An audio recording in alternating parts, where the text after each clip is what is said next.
Hello साथियों, next session में हम फिर से हाजिर हैं आपके लिए लेकर के नए क्वेश्चंस, जिसमें हम देखेंगे फिर से मानव तंत्र। और ये आपका शायद पार्ट 4 या पार्ट 5 रहेगा, क्लियर नहीं है मुझे। बट ये है कि आपका जो ह्यूमन फिजियोलॉजी है उसके हम कम से कम 5 से 6 सेट करा देंगे, ताकि आपके सारे डाउट्स जो हैं ह्यूमन फिजियोलॉजी क्लियर हो जाए। ओके, तो यहां पर एक हम नए प्रश्नों को लेकर फिर से शामिल हैं। ओके, तो चलो देख लेगा इन प्रश्नों को। ठीक है, चलिए आते हैं इन प्रश्नों पर जो आपके एग्जाम से काफी महत्वपूर्ण होने वाले हैं। ठीक है, तो चलिए देर न लगाइए, फटाफट आ जाइए आप लोग। चलिए स्टार्ट किए क्वेश्चंस।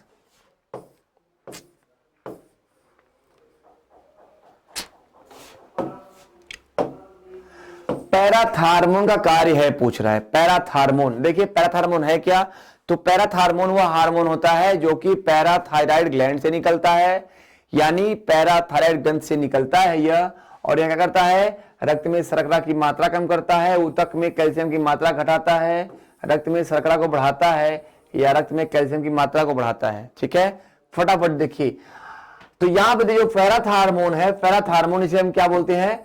इसे हम कोलिप का हार्मोन कहते हैं। याद रखिएगा, इसे हम कोलिप का हार्मोन कहते हैं। क्यों कोलिप का हार्मोन कहते हैं? क्योंकि भैया कोलिप एक साइंटिस्ट थे, कोलिप एक साइंटिस्ट थे, उन्होंने इसकी खोज की थी। ठीक है, और यहां पर यह कहां से निकलेगा? तो यह पैराथायराइड ग्रंथि से निकलता है।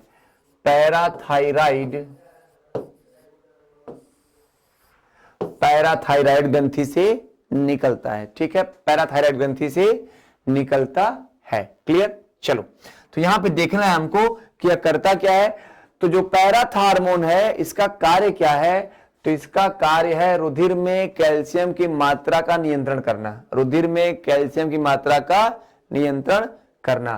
तो यह क्या करता है? यह रुधिर में कैल्शियम की मात्रा को नियंत्रित करता है, यानी कैल्शियम की मात्रा को मेंटेन करता है, बढ़ाएगा घटाएगा जो भी करेगा। तो ये किसका काम है? पैराथार्मोन का। ठीक है, पैराथार्मोन का। क्लियर है? चलो अब देखो, अगर सपोज रुधिर में कैल्शियम की मात्रा बढ़ जाती है, मात्रा क्या हो गई? बढ़ गई, तो यहां पर एक हार्मोन और निकलेगा जिसका नाम क्या है? कैल्सीटोनिन। क्या निकलेगा आपका? कैल्सीटोनिन। ठीक है, कैल्सीटोनिन निकलेगा। अब ये कैल्सीटोनिन करता क्या है? यह आपके रक्त में जो रुधिर कैल्शियम की जो मात्रा बढ़ी हुई है उसको फिर से घटा देगा। अगर रुधिर में कैल्शियम की मात्रा बढ़ेगी तो कैल्सीटोनिन कम कर देगा, अगर घटेगी तो क्या करेगा? फिर से वो मेंटेन करेगा। ठीक, तो यहां पे क्या है? पैराथार्मोन ये क्या करेगा? ये आपके ब्लड में कैल्शियम को मेंटेन करता है, और इसके बढ़ने और घटने की स्थिति में कैल्सीटोनिन नामक हार्मोन का स्रावण होता है।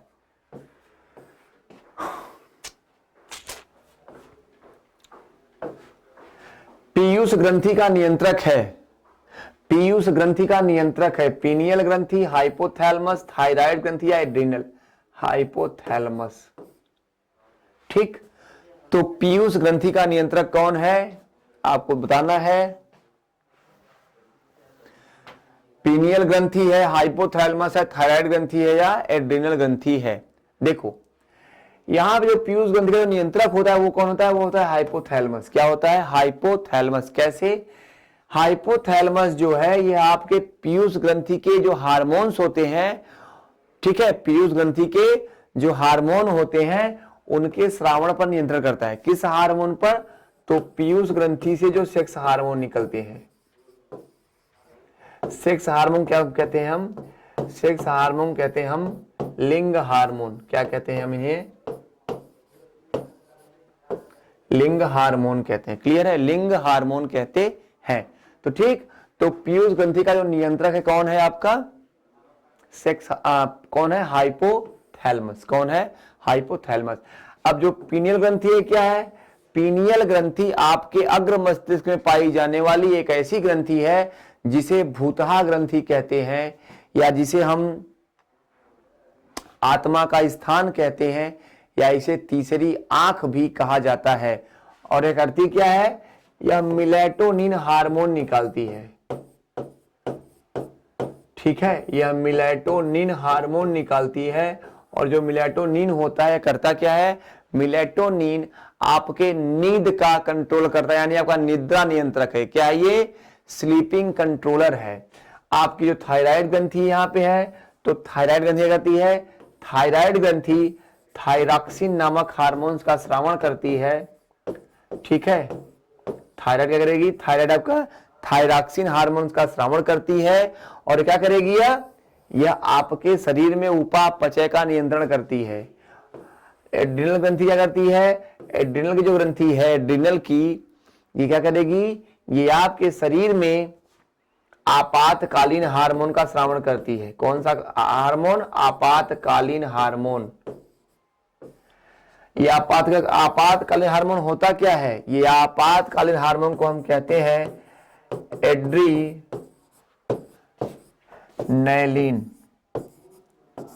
ठीक है, क्या है आपका ये? एड्रीनैलिन। ठीक है, तो जो आपका एड्रीनैलिन है, ये कट रहा है क्या यहां पे? चलो ठीक है, तो आपका जो एड्रीनैलिन है, ये क्या करता है? ये आपके शरीर में एक आपातकालीन हार्मोन कार्य करता है। कैसे? यह तब स्रावित होता है जब आप किसी संकट की स्थिति में होते हैं, कभी परेशानी की स्थिति में होते हैं, जैसे क्रोध में, चिंता में, तनाव में, इस सब में, या कभी दुर्घटना के समय, तो उसमें यह स्रावित होता है। कौन सा? एड्रिनल ग्रंथि से स्रावित होने वाला एड्रीनैलिन हार्मोन। क्लियर है? तो यहां पे क्या होगा आपका आंसर? हाइपोथैलेमस। तो पीयूष ग्रंथि का नियंत्रक कौन सा है? हाइपोथैलेमस है। इसे क्या हम कहते हैं? इसे हम कहते हैं मास्टर ऑफ मास्टर ग्लैंड। क्या कहते हैं? Master of master gland. यानी क्या होता है? ये मास्टर का भी मास्टर है। मास्टर कौन है? मास्टर तो आपकी कौन सी ग्रंथि है? पीयूष है ना भाई। मास्टर ग्रंथि कौन सी है? पीयूष है। क्लियर? तो मास्टर का भी मास्टर है ये कौन? हाइपोथैलेमस। कौन? हाइपोथैलेमस। ठीक है, चलो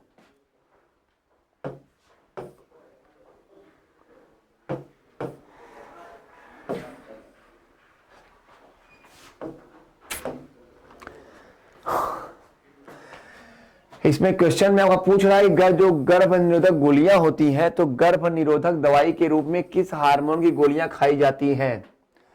एल्डोस्टेरोन की, एस्ट्रोजेन की, टेस्टोस्टेरोन की, कार्टिसोल की? अब यहां पे देखो आप, जो आपका एल्डोस्टेरोन है, ये आपका क्या करता है? ये आपका वैसोप्रेसिन के साथ काम करता है। टेस्टोस्टेरोन क्या है? जो आपका टेस्टोस्टेरोन है, क्या करता है? टेस्टोस्टेरोन क्या करता है? ये नर हार्मोन है, यानी मेल हार्मोन है।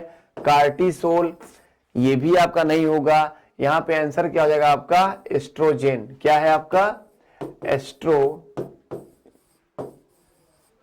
एस्ट्रोजेन। यह करता क्या है? यह आपके शरीर में, मतलब महिलाओं के शरीर में क्या करता है? यह एस्ट्रोजेन क्या करता है? यह लैंगिक लक्षणों के विकास में सहायक होता है। यानी महिलाओं में जो लैंगिक लक्षणों का विकास होता है, उसके लिए जिम्मेदार होता है। ठीक है, तो यहाँ पे जो गर्भ निरोधक दवाइयां होती हैं, क्या करती हैं? वो एस्ट्रोजेन की होती हैं। किसकी होती हैं? एस्ट्रोजेन की। क्लियर है? चलो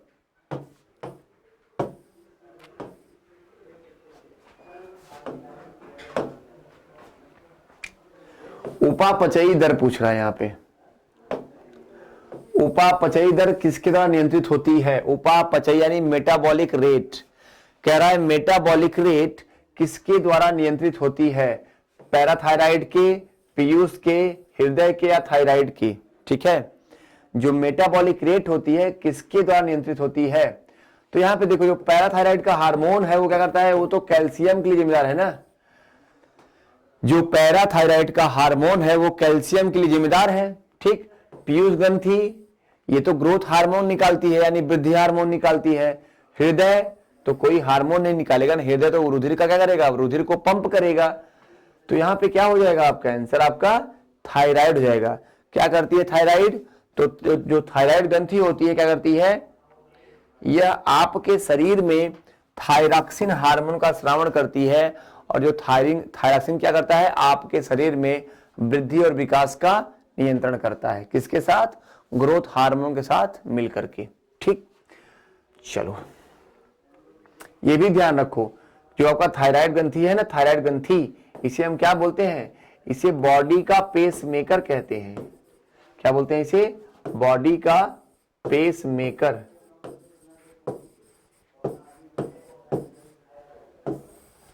बॉडी का पेस मेकर कहते हैं। क्लियर है? चलो,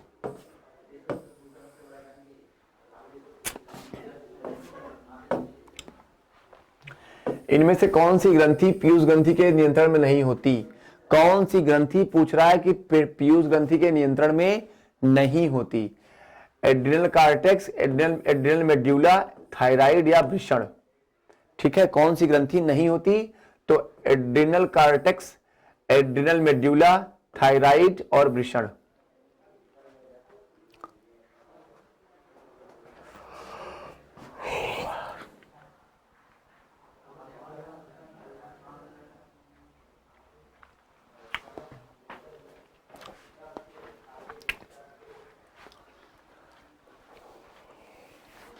तो यहां पे देख लीजिए आप लोग कि कौन सा होगा आंसर आपका? Adrenal medulla. क्यों होगा? क्योंकि जो ये मेड्यूला वाली जो ग्रंथि है, ये क्या करती है? ये आपके शरीर में एड्रीनैलिन का स्रावण करती है। एड्रीनैलिन का स्रावण करती है। ठीक है, एड्रीनैलिन हार्मोन का स्रावण करती है। और यह क्या होती है? यह पीयूष ग्रंथि के नियंत्रण में नहीं होती। क्यों? क्योंकि यह क्या करती है? स्वचालित होती है, स्वनियंत्रित होती है। ठीक है, तो यहाँ पे थायराइड, वृषण सब किसके नियंत्रण में है? पीयूष ग्रंथि के। ठीक है, लेकिन जो मेड्यूला है क्या होती है? ये पीयूष ग्रंथि के नियंत्रण में नहीं होती। कह रहा है हार्मोन, हार्मोन जो पित्ताशय को सिकोड़ता है, हार्मोन जो पित्ताशय को सिकोड़ता है, सिक्रिटीन, गैस्ट्रीन, कोलिसिस्टोकाइनिन या एंटोक्राइनिन। हार्मोन कौन सा पित्ताशय को सिकोड़ता है?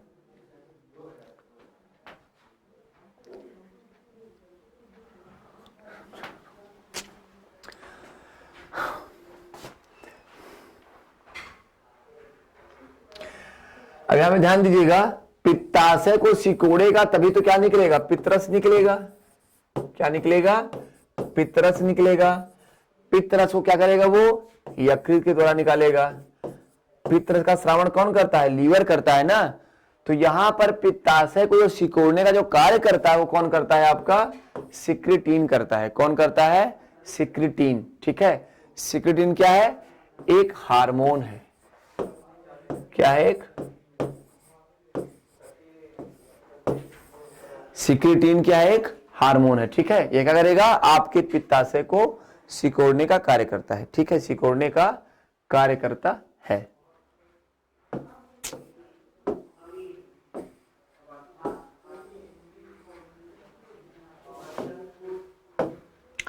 ग्लूकेगान के अतिस्रावण से होने वाला रोग है।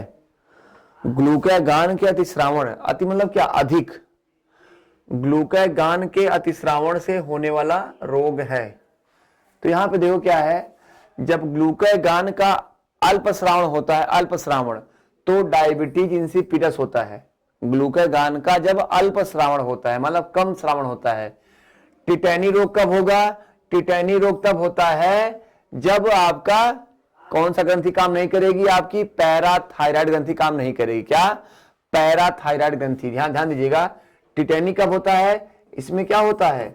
हाथों और पैरों में कंपन होता है। हाथों और पैरों में कंपन होता है। मांसपेशियों में जकड़न होती है।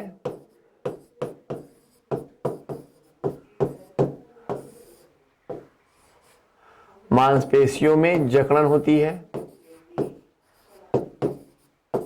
ठीक है, तो टिटैनी कब होगा? जब आपके क्या होगा? पैराथायराइड यानी पैराथार्मोन, हार्मोन का स्रावण घट जाएगा। एक्रोमेगैली कब होगा? जब आपके पीयूष ग्रंथि से, जब आपकी पीयूष ग्रंथि से वृद्धि हार्मोन का स्रावण कम हो जाएगा।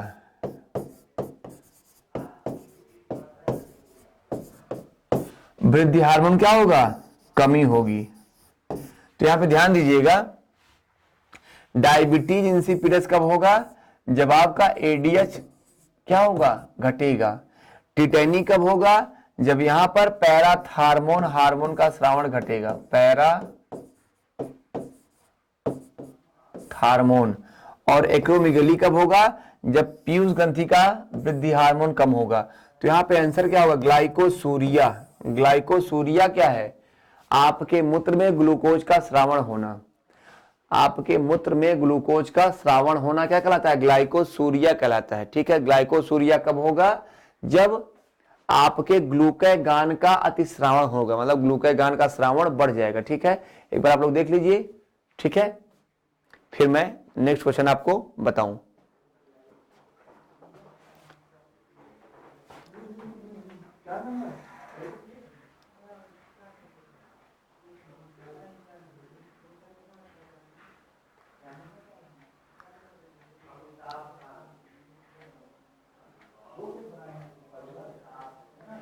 चलो देखते हैं नेक्स्ट क्वेश्चन।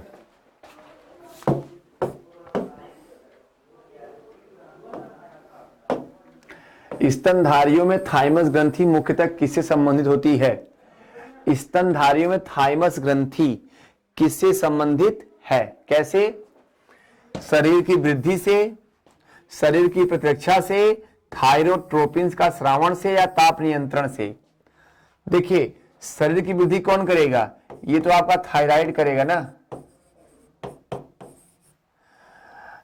ये क्या है? थायरोट्रोपिन हार्मोन है। थायरोट्रोपिन कहां से निकलता है? वो तो आपका जो है ना, थायरोट्रोपिन वहां से निकलेगा भैया ना, पैराथायराइड से निकलेगा। और जो ताप नियंत्रण कौन करेगा? ताप नियंत्रण ये आपका हाइपोथैलेमस करेगा। हाइपोथैलेमस करेगा। तो यहां पे क्या करेगा? ये आपका जो थाइमस ग्रंथि है क्या होती है? आपके चेस्ट कैविटी में होती है। कहां होती है? आपके चेस्ट कैविटी में, हृदय के पास होती है। और ये करती क्या है? ये आपके शरीर में इम्यूनिटी मेंटेन करती है। कैसे? यह एक हार्मोन निकालती है। कौन सा हार्मोन निकालती है? यह निकालती है थाइमोसिन। क्या निकालती है? थाइमोसिन हार्मोन निकालती है। ठीक है, ये क्या करता है? ये आपके शरीर में एंटीबॉडी बनाता है। एंटीबॉडी कौन सी होती है? एंटीबॉडी होती है लिम्फोसाइट। एंटीबॉडी कौन सी होती है? लिम्फोसाइट्स होती है। ठीक है, एंटीबॉडी कौन सी होती है? लिम्फोसाइट्स होती है। क्लियर है? तो यहां पर देख लीजिए आप कि थाइमस ग्रंथि क्या करती है? थाइमस ग्रंथि आपके शरीर में शरीर की प्रतिरक्षा तंत्र से संबंधित होती है। शरीर की प्रतिरक्षा से संबंधित होती है थाइमस।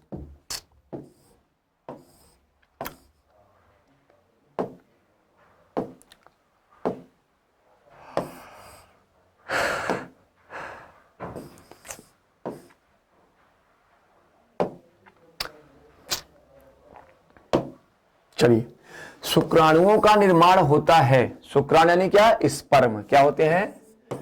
स्पर्म। तो कह रहा है स्पर्म का निर्माण कहां होता है? वृषण में होता है। वृषण को हम कहते हैं टेस्टिस। अंडाशय कहते हैं ओवरी। अग्नाशय यानी पेनक्रियाज।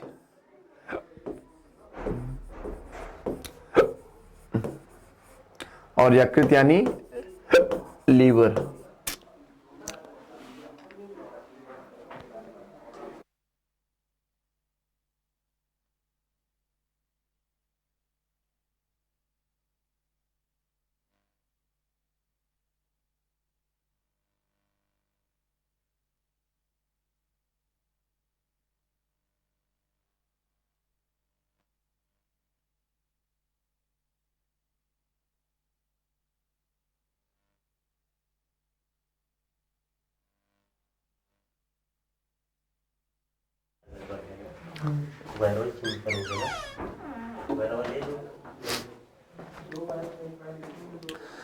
तो देखिए यहां पर शुक्राणुओं का निर्माण कहां पे होता है? तो ये होता है कहां पे है? वृषण में होता है। कैसे वृषण में होगा?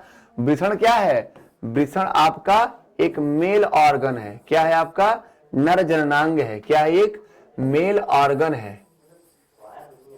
और ओवरी क्या है? फीमेल ऑर्गन है। ठीक है। तो मेल ऑर्गन क्या है, टेस्टीज, यानी जो नर होते हैं, जो मेल होते हैं, उनमें एक जोड़ी टेस्टीज होते हैं। उन टेस्टीज में स्पर्म का निर्माण होता है और स्पर्म करता क्या है, स्पर्म जो है प्रेगनेंसी के लिए रिस्पॉन्सिबल होता है। क्या होता है, गर्भधारण के लिए रिस्पॉन्सिबल होता है। ठीक है। तो शुक्राणु का निर्माण कहां पे होगा, वृषण में होता है। क्लियर है। चलो नेक्स्ट क्वेश्चन देखते हैं।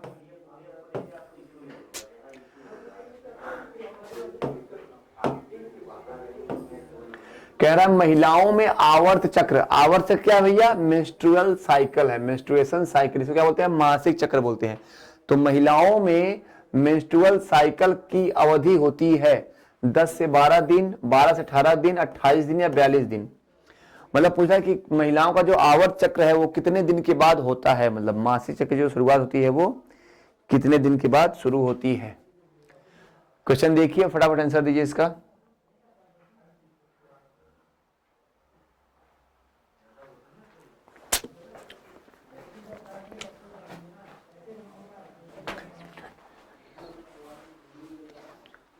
अब देखिए यहां पर, तो जो यहां पे जो मेंस्ट्रुअल साइकिल होती है वो कितने दिन की होती है, वो 28 दिन की होती है। 28 दिन की होती है। कैसे, हर मतलब पर 28 डेज के बाद, मतलब हमेशा क्या है, 28 दिन के बाद महिलाओं में एक क्या होता है, एक या चक्र होता है। कैसे, इसके लिए जिम्मेदार कौन है, इसके लिए आपका जिम्मेदार है प्रोजेस्टेरॉन। कौन जिम्मेदार है, प्रोजेस्टेरॉन। ये करता क्या है प्रोजेस्टेरॉन, जो प्रोजेस्टेरॉन है करता है महिलाओं में, देखिए महिलाओं में 12 से 13 साल के बाद युवावस्था या उसे कहते हैं यौवनावस्था प्रारंभ हो जाती है। यौवनावस्था प्रारंभ हो जाती है। कैसे, उनकी आवाज पतली होती जाएगी, लैंगिक जो अंग है उनका विकास हो जाएगा। ठीक है। तो इसे क्या बोलते हैं, यौवनावस्था का प्रारंभ। अब जब यौवनावस्था का प्रारंभ होता है तो क्या होता है, रजोधर्म चालू होता है। रजोधर्म यानी क्या होता है, रजोधर्म। रजोधर्म किसे कहते हैं, आपका वही मासिक चक्र। ठीक है। तो जो रजोधर्म होता है 12 से 13 साल के बाद शुरुआत होती है इसकी, और इसमें कौन सहायक है, प्रोजेस्टेरॉन हार्मोन। अब जब ये 28 दिन का जो चक्र है जो शुरू होता है, ये मैक्सिमम जो है 4 से 5 दिन या 5 से 6 दिन रहता है। ठीक है। 4 से 6 दिन मैक्सिमम, 4 से 6 दिन मैक्सिमम रहता है। ठीक है। तो यहां पर इसको देख लीजिए 46 लग रहा है, ये 4 से 6 दिन मैक्सिमम रहता है। ठीक है। तो इसमें क्या होता है, इसमें जो मासिक चक्र होगा इसमें क्या होगा, अंडाणुओं का निर्माण होगा। क्या होगा, अंडगा यानी ओवा का निर्माण होता है, और इसे कहते हैं ओवुलेशन, या क्या कहते हैं, अंडोत्सर्ग कहते हैं। और इस प्रक्रिया के दौरान, ठीक है, गर्भधारण के चांसेस क्या होते हैं, ज्यादा रहते हैं। ठीक है। गर्भधारण के चांसेस ज्यादा रहते हैं। जैसे देखिए, जैसे मासिक चक्र जो होता है 28 दिन के बाद शुरू होता है। ठीक है। 28 दिन के बाद शुरू होता है, और यह क्या होता है, 4 से 5 दिन या 4 से 6 दिन रहता है। ठीक है। अब इस मासिक चक्र के बंद होने पर 6 दिन बाद क्या होता है, 6 दिन के बाद यह प्रक्रिया बंद हो जाती है। ठीक। इसके बाद लगभग 12वें से 16वें दिन तक, इसके बाद 12वें से 16वें दिन तक अगर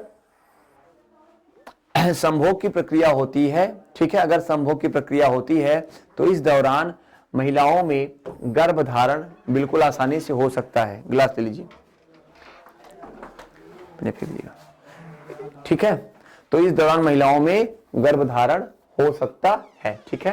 तो यहां पर क्या होता है, ये जो आवर्त चक्र है क्या है, 28 दिन के बाद होता है।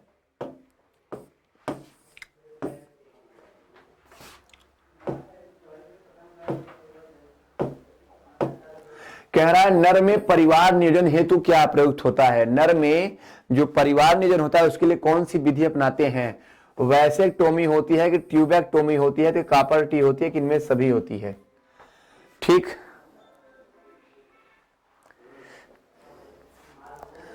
अब देखो, जो नर में परिवार नियोजन होता है वो कैसा होता है, वैसेक्टोमी होता है। क्या होता है, वैसेक्टोमी होता है। ठीक है, वैसेक्टोमी।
तो देखिए यहां पर क्या है, नर में परिवार नियोजन क्या होता है, वैसेक्टोमी कहलाता है। कैसे? पुरुषों में जो वृषण होते हैं तो उसमें क्या होती हैं, शुक्र जनन नलिकाएं होती हैं। क्या होती हैं? शुक्र जनन नलिकाएं होती हैं। ठीक है, जिनसे क्या होता है, जिनसे शुक्राणु का आगे प्रवाह होता है। तो करते क्या है, जो नली होती है ये आपकी वाइस डिफरेंस वाली, जो जिसको क्या बोलते हैं हम लोग, शुक्र जनन नलिका कहते हैं। क्या करते हैं, उस नली को ही कट कर दिया जाता है। क्या करते हैं, उस नली को कट करते हैं। और जो ट्यूबेक्टोमी क्या है, ट्यूबेक्टोमी यह महिलाओं में होती है। मतलब जो पुरुष नसबंदी है उसे वैसोक्टोमी कहते हैं, और जो महिला नसबंदी उसे ट्यूबेक्टोमी कहते हैं। ठीक है, कॉपर टी तो एक प्रकार का वो होता है, इंजेक्शन के रूप में लगता है। ठीक है, ये महिलाओं में लगता है कॉपर टी। ठीक है, तो यहां पे क्या है, वैसेक्टोमी जो है नर में परिवार नियोजन है। ये ट्यूबेक्टोमी क्या है, महिलाओं में ये जो आपकी फैलोपियन ट्यूब है। ठीक है, ये देखिए जो आपकी फैलोपियन ट्यूब है, फैलोपियन ट्यूब ना, ये क्या होती है, यहाँ पे इसको क्या करते हैं, यहीं पे क्या होती है, यहीं पे निषेचन की प्रक्रिया होती है। अगर क्वेश्चन आता है ना कि निषेचन की प्रक्रिया कहां होती है, तो कहां होती है, वो महिलाओं में होती है। कहां पे होती है, फैलोपियन ट्यूब में। तो जो ट्यूब है ना, फैलोपियन ट्यूब क्या करते हैं, उसी को कट करते हैं, वहीं काट देते हैं। ठीक है, वहीं क्या करते हैं, ऑपरेशन कर देते हैं। क्लियर है? तो यहां पे जो है पुरुष नसबंदी को हम लोग वैसेक्टोमी कहते हैं, यहां पे महिला नसबंदी को ट्यूबेक्टोमी कहते हैं। क्लियर है? तो यहां पर पूछ रहा है आपसे ऑप्शन कि नर में परिवार नियोजन, तो क्या होगा आपका, वैसेक्टोमी। जो वृषण की नलिकाएं होती हैं, शुक्र जनन नलिकाएं, उन्हीं को कट कर दिया जाता है।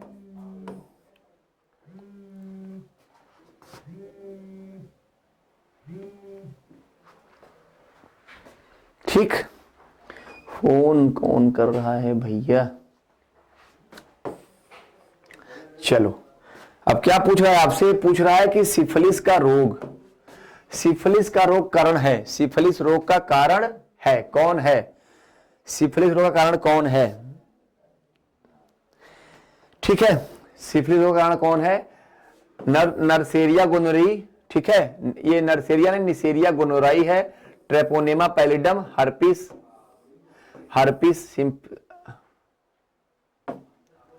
हर्पिस सिंप्लेक्स या ट्राइकोमोनास वेजिनेलिस। अब देखो यहां पे जानो पहले कि सिफिलिस है क्या। तो सिफिलिस क्या है, ये यौन संचरित रोग है। क्या है ये, यौन संचरित रोग है। ठीक है, ये होता क्या है, अब देखो जो निसेरिया गोनोरी है, ये इसमें क्या होता है, गोनोरिया होता है। एक महिलाओं और पुरुषों में क्या होता है, जननांगों में संक्रमण होता है, यानी जनन अंगों में संक्रमण होता है। तो महिलाओं या पुरुषों दोनों में अगर जनन अंगों में संक्रमण होता है तो किसके बेस पे होगा, जीवाणु से होता है। जीवाणु यानी क्या, ये जो आपका जो होता है ना निसेरिया गोनोरी, ये क्या करता है, आपके शरीर में जनन अंगों में क्या करेगा, जनन अंगों में ये गोनोरिया रोग का कारण बनेगा। और जो सिफिलिस है ये भी क्या, ये भी आपका यौन रोग है। ये कैसे होता है, तो ट्रेपोनोमा पैलिडम के नाते होता है। ठीक है, किसके नाते होता है, ट्रेपोनोमा पैलिडम नामक जीवाणु है ये, उसके बिहाफ पर ये होता है। कह रहा मनुष्य है, भैया मनुष्य क्या है, अंडयुज है। अंडयुज मतलब क्या है, अंडज जरायुज। ठीक है, जरायुज अंडयुज। ठीक है, अब देखो या इनमें से कोई नहीं। तो जो मनुष्य होता है वो क्या करता है, वो तो अंडे देता नहीं ना, वो तो बच्चे पैदा करता है ना। तो जो बच्चे पैदा करते हैं उन्हें क्या बोलते हैं, उन्हें हम विविपारा कहते हैं। क्या बोलते हैं, उन्हें हम विविपारा कहते हैं। और जो अंडे देते हैं उन्हें क्या बोलते हैं हम लोग, ओविपारा कहते हैं। ठीक, जो अंडे देते हैं उन्हें ओविपारा कहते हैं, और जो बच्चे पैदा करते हैं उन्हें विविपारा कहते हैं। ठीक है, उन्हें विविपारा कहते हैं। और मनुष्य क्या है, जरायुज प्राणी है। कैसा होता है यह, एक लिंगी होता है, यानी नर मादा अलग अलग होते हैं। निषेचन इसमें कहां पे होता है, तो निषेचन फैलोपियन ट्यूब में होता है। फैलोपियन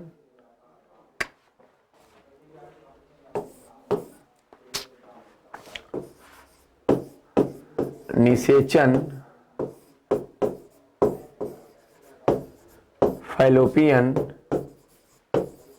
ट्यूब में होता है। क्लियर है, निषेचन फैलोपियन ट्यूब में होता है। और कैसे होता है, नर युग्मक यानी शुक्राणु और मादा युग्म यानी अंडाणु के मिलने से होता है। ठीक है, नर युग्मक शुक्राणु और अंडाणु के मिलने से क्या होता है, निषेचन होता है, जिसके द्वारा क्या होता है, मानव जरायुज प्राणी, अर्थात ये क्या करता है, अपने ही भांति कैसे बच्चे पैदा करता है। क्लियर है, तो मानव क्या है, आपका जरायुज प्राणी है। शरीर में ग्राफियन पुटिकाएं कहां स्थित होती हैं? शरीर में ग्राफियन पुटिकाएं कहां स्थित होती हैं? पुरुष के वृषण में, मेढक के अंडाशय में, स्त्री के अंडाशय में, या मनुष्य के थायराइड में। अब देखो, जो ग्राफियन पुटिकाएं होती हैं क्या करती हैं? ग्राफियन पुटिकाएं, जो ग्राफियन पुटिकाएं होती हैं ये मादाओं में क्या करती हैं? मादाओं में ये अंडोत्सर्ग का कारण बनती है। क्या बनती है? अंडोत्सर्ग। मतलब क्या, जो माहवारी होती है, मासिक धर्म होता है, उसमें क्या होता है, उसमें अंडोत्सर्ग होता है। क्लियर है, तो कहां होती है ये? मादा के अंडाशय में होती है, मादा के अंडाशय में होती है। ठीक है, ग्राफियन की पुटिकाएं ये क्या करती हैं? ये आपका प्रोजेस्टेरॉन हार्मोन्स का स्रावण करती हैं। क्या करती हैं? ये प्रोजेस्टेरॉन हार्मोन्स का स्रावण करती है। क्लियर है, ठीक है, चलो बढ़ते हैं आगे। अब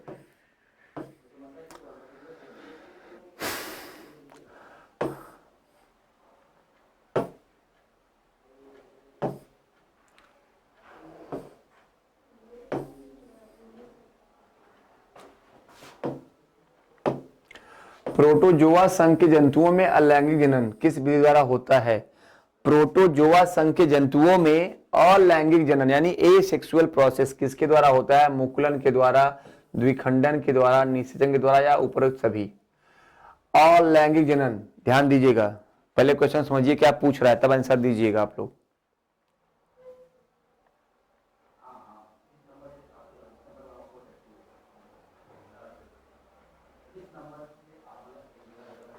ठीक है, चलो अब यहां पे देखो, मुकुलन क्या है? मुकुलन यानी बडिंग, मुकुलन यानी बडिंग। ठीक है, तो मुकुलन द्वारा, मुकुलन जो मुकुलन होता है इसमें जन्म किसमें होगा? कवक में होता है।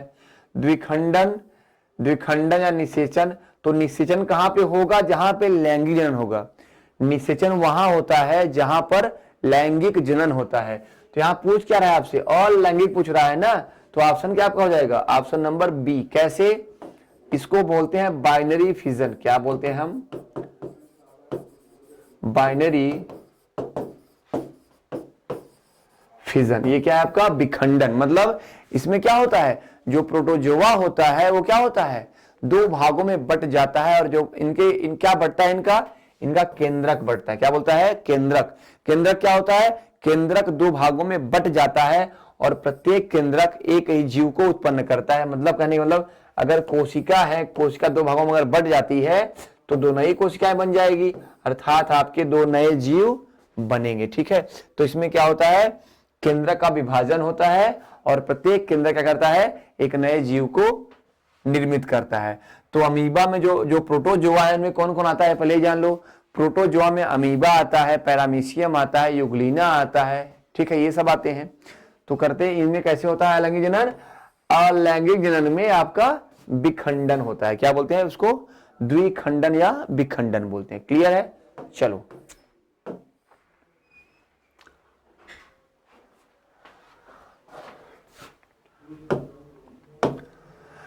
स्त्रियों में अंडोत्सर्ग के पश्चात, ध्यान दीजिएगा, स्त्रियों में क्या होता है? जब अंडोत्सर्ग होता है तो क्या होता है? उसके पश्चात ग्राफियन पुटिका के फट जाने पर निम्न में से कौन सी संरचना बनती है?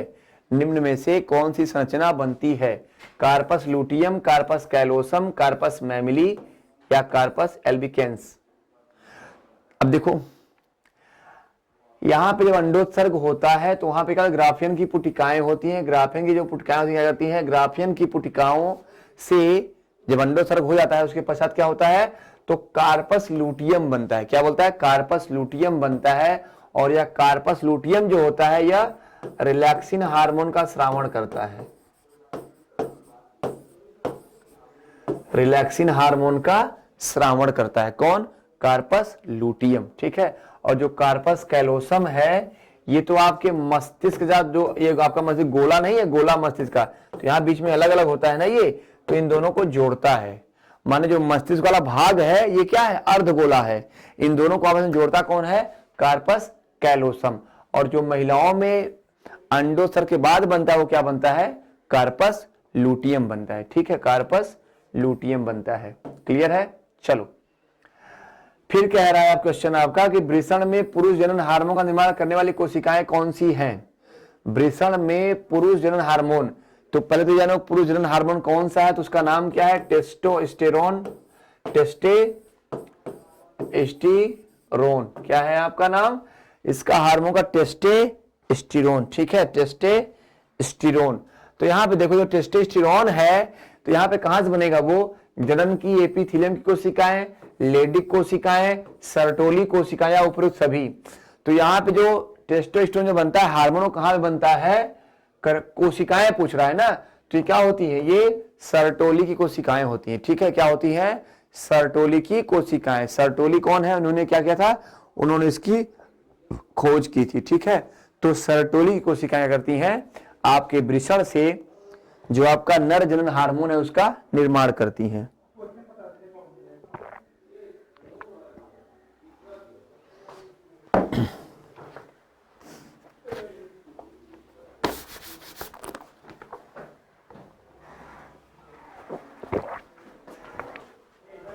चलिए नेक्स्ट क्वेश्चन, टेस्ट ट्यूब शिशु के लिए क्या होता है। टेस्ट ट्यूब शिशु के लिए क्या होता है, निषेचन शरीर के बाहर होता है, निषेचन शरीर के भीतर होता है, भ्रूण का विकास टेस्ट ट्यूब में होता है या इनमें से कोई नहीं। टेस्ट ट्यूब बेबी, अब देखिए इसको क्या बोलते हैं हम लोग, इसको बोलते हैं आईवीएफ तकनीक कहते हैं। क्या बोलते हैं इसे हम लोग, आईवीएफ तकनीक कहते हैं। ठीक है, ठीक। अब जो टेस्ट ट्यूब बेबी होता है वो कहां बनता है, उसमें निषेचन कहां होगा भैया, शरीर के बाहर होगा। कहां होगा निषेचन, शरीर के बाहर होगा। इसमें करते क्या है, जो पुरुष का जो स्पर्म होता है उसको करते हैं, ओवरी में जो आपके अंड है उसके क्या करते हैं, उससे करा देंगे क्या, फर्टिलाइज करा देंगे। फिर वो जो फर्टिलाइज एग बनेगा, जब उसका जाइगोट बन जाएगा, क्या करेंगे उसको मादा के ओवरी, मादा गर्भाशय में ट्रांसप्लांट कर देंगे। क्या करेंगे, गर्भाशय में ट्रांसप्लांट कर देंगे। ठीक है, तो टेस्ट ट्यूब जो बेबी होता है कहां होता है, इसे बोलते हैं परखनली शिशु कहते हैं। कहां बोलते हैं इसे, परखनली शिशु कहते हैं। तो इसमें निषेचन कहां पे होता है, शरीर के बाहर होता है। ठीक है, शरीर के बाहर इसमें निषेचन होता है। मादा जनन पथ में पहुंचने के पश्चात मानव जो शुक्राणु है वह अपनी निषेचन क्षमता को सुरक्षित रखते हैं।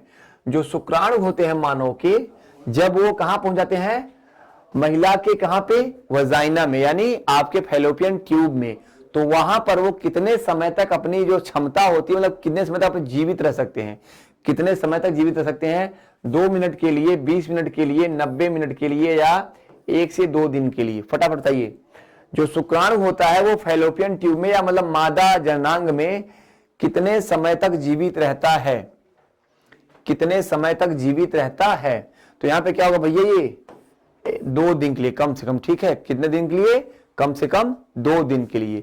शुक्राणु जो होता है अगर वो फैलोपियन ट्यूब में पहुंच गया है तो वहां पर वो 2 दिन तक अगर किसी अंडाणु से निषेचित नहीं हो, किसी अंडाणु को अगर फर्टिलाइज नहीं कर पाया है तो वो 2 दिन तक वहां पे सर्वाइव कर जाएगा। ठीक है, चलिए,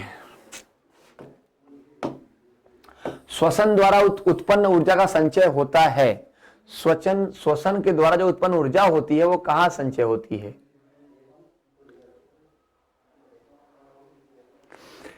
माइटोकॉन्ड्रिया में होती है, कुपिकाओं में होती है, कि एडीपी के अणु में होती है, कि एटीपी के अणु में होती है। फटाफट देख लो इसको।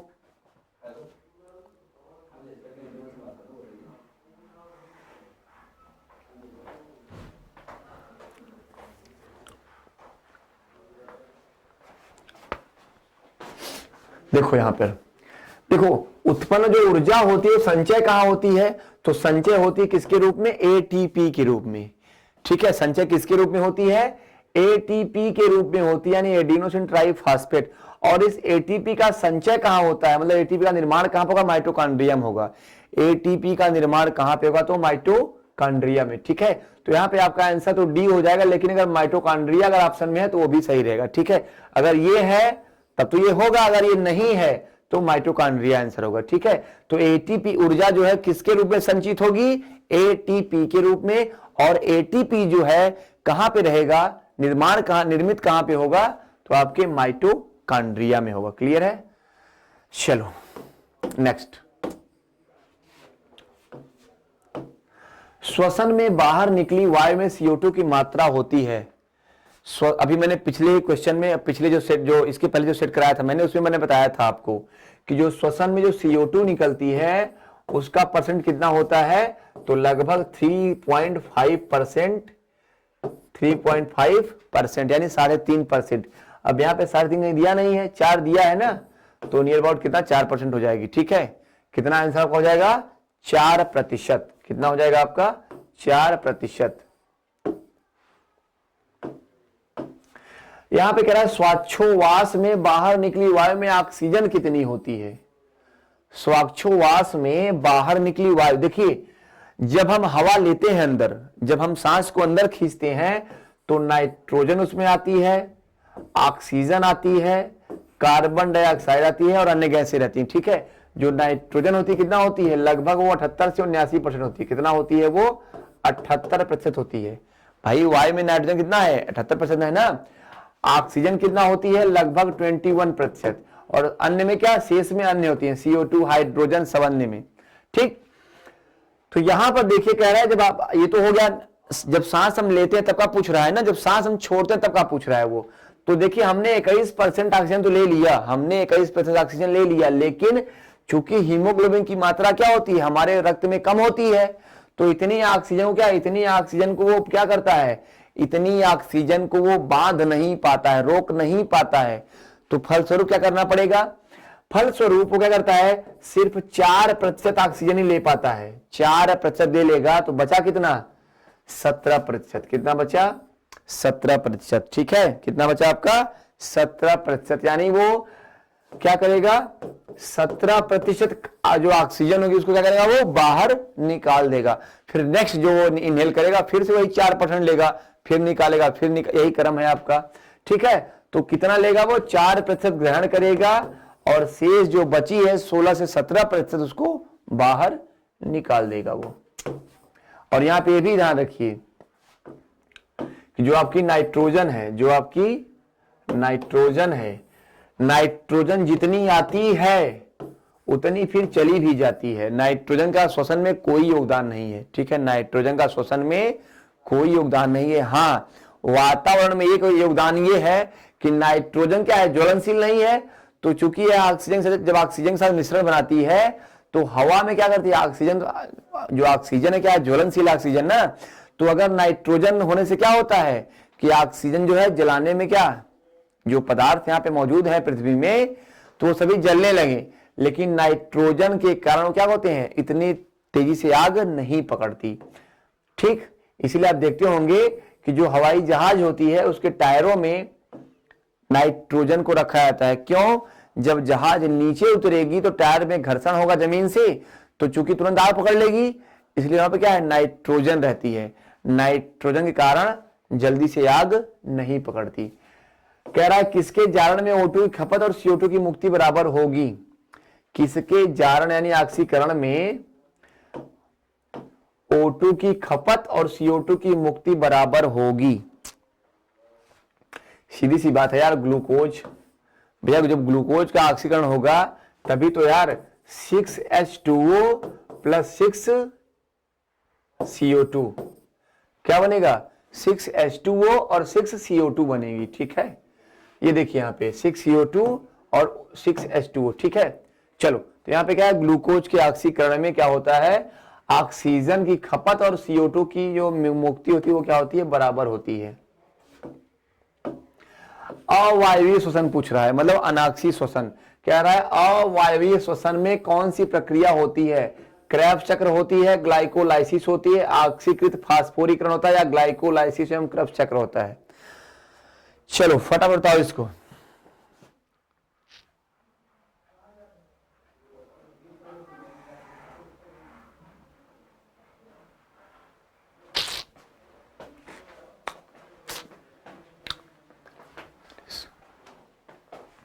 अब देखो यहां पे, तो यहां पे क्या पूछा आपसे कि अनाक्षी शोषण में कौन सी प्रक्रिया होती है। तो जो क्रेब्स चक्र होता है वो किसके लिए होता है, ये तो आक्षी शोषण के लिए है ना यार। किसके लिए, आक्षी शोषण के लिए है। ग्लाइकोलिसिस होता है किसके लिए, अनाक्षी शोषण के लिए। ग्लाइकोलिसिस क्या है, अनाक्षी शोषण के लिए। ठीक है, तो यहां पे क्या है ग्लाइकोलिसिस। अब ग्लाइकोलिसिस है क्या, ग्लाइकोलिसिस क्या है, ग्लाइकोलिसिस में क्या होता है, पायरूबिक अम्ल का निर्माण होता है। क्या होता है इसमें, पायरूबिक अम्ल का निर्माण होता है। इस पायरूबिक अम्ल में 3 कार्बन के परमाणु होते हैं। क्या होते हैं, 3 कार्बन परमाणु होते हैं किसमें, अनाक्षी शोषण के दौरान। ठीक है,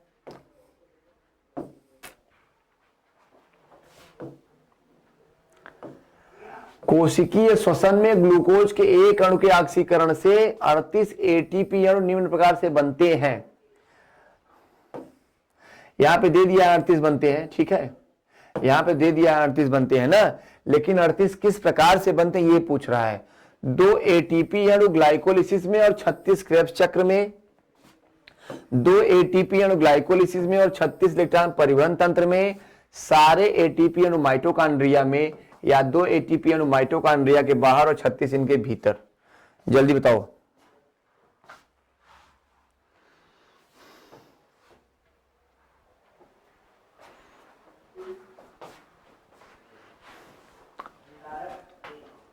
जल्दी जल्दी क्वेश्चन पढ़ लो और इसका लगाओ दिमाग कि इसका आंसर क्या होगा।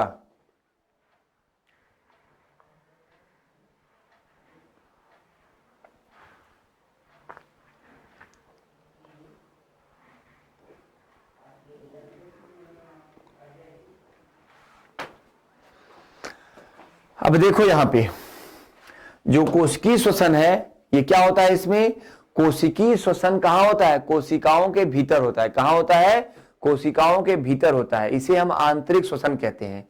इसे हम क्या कहते हैं, इसे हम आंतरिक श्वसन यानी इंटरनल रेस्पिरेशन कहते हैं। इसमें होता क्या है कि कोशिकाओं के मध्य जो है ऊर्जा का क्या होता है, ट्रांसफर होता है। ऊर्जा ट्रांसफर किसके रूप में होती है, ग्लूकोज के रूप में। तो यहां पे क्या होता है, जो कोशिकीय श्वसन है ये 2 प्रकार का होता है। कोशिकीय श्वसन क्या होता है, कोशिकीय श्वसन 2 प्रकार का होता है। एक आपका ऑक्सी श्वसन जिसे बोलते हैं एरोबिक रेस्पिरेशन, और दूसरा क्या है अनाक्सी श्वसन यानी एनएरोबिक रेस्पिरेशन।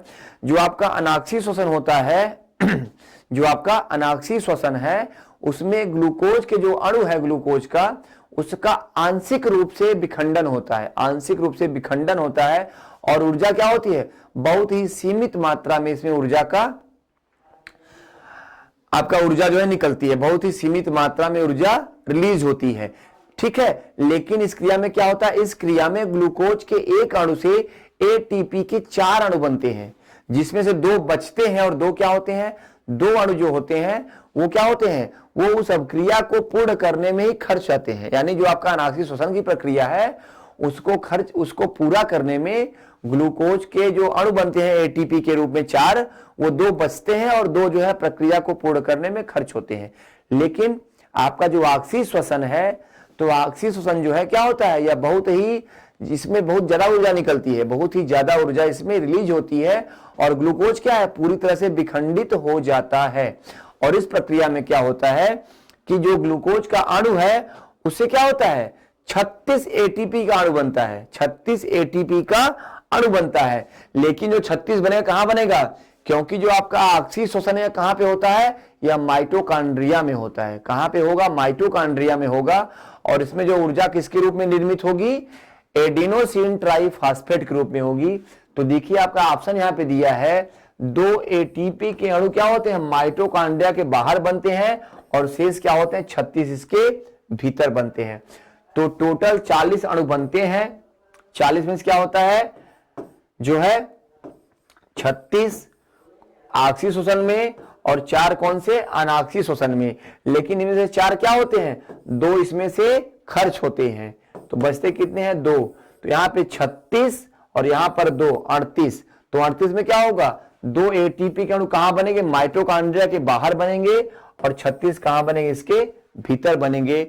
और इस क्रिया को क्या बोलते हैं हम लोग, जो 36 भीतर बनते हैं इसको क्या बोलते हैं, इसको बोलते हैं क्रेब्स साइकिल। क्या बोलते हैं इसे हम, क्रेब्स चक्र कहते हैं। और क्रेब्स चक्र कहां होता है? माइटोकॉन्ड्रिया के भीतर होता है।